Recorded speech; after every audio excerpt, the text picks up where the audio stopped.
because it was all on oil. Well, in other news, a crocodile has recently been flushed down the toilet of a Florida family's home. See you later, alligator. But it was a crocodile. I don't know my anatomy. You know, the difference between them, a crocodile and an alligator, that is very subtle. It's all in that smooth-lined jaw. They're models, you know. They've got something special about them. Not that I'm into crocodiles or alligators at all, but it's still captivating. I'm sorry, I'm reading off my prompter like an idiot and should definitely be paying attention to what I'm saying. The Supreme Court has just ruled on a case about a man who broke into a pool room and stole a bottle of wine. I had an interview with our Supreme Court correspondent, Jedidiah, earlier today. Here's some footage of our talk. Hi, Jedidiah. How are you? Good. Yeah, better than you. Especially after the news from the doctor.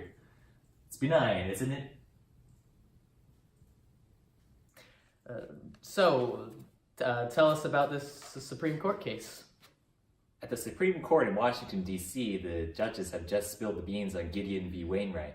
Gideon was accused of a state felony crime in Florida. Hey, Chad, are you listening? Are you taking notes? What? Oh, I'm missing important details. Sorry, I'm listening now. Thanks, Chad. Now, Gideon was accused of a state felony crime in Florida, namely breaking into a pool room at 12 in the morning and stealing a bottle of wine. The Florida court denied him a court-appointed attorney, because under state law you can only get an attorney under capital offenses. He had to defend himself in the court, which found him guilty of the felony.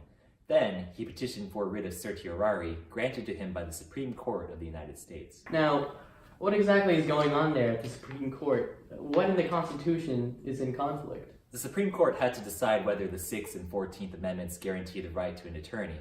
The 6th Amendment protects the right to a speedy... Speedy. The 6th Amendment protects the right to a speedy public trial by an impartial jury and with assistance of a counsel for his defense. The 14th Amendment makes this clause apply to the states since citizens are guaranteed due process and equal protection of the law. I take it then that the Supreme Court ruled in favor of Gideon. But what about that one case, Betts v. Brady? Well, in Betts v. Brady, several years ago, the Supreme Court had ruled that the denial of an attorney did not violate due process under the 14th Amendment. However, the court overturned this decision with Gideon's case today.